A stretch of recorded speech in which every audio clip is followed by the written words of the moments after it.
Cậu là cái nó mà đạp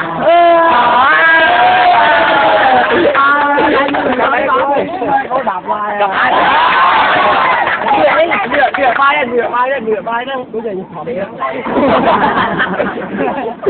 gì khó có gì khó đó anh tao là mai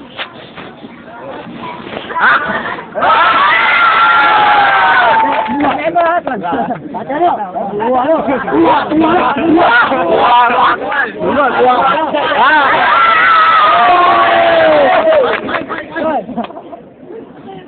bắt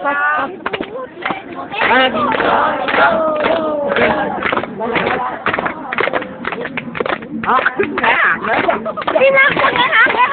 sao lại đi luôn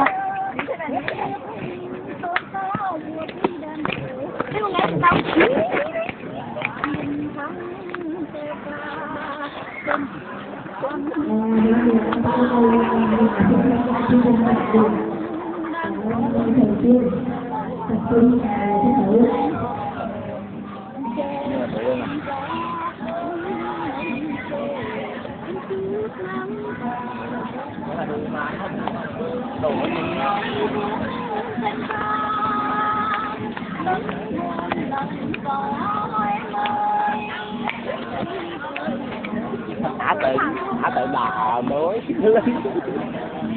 quý ấy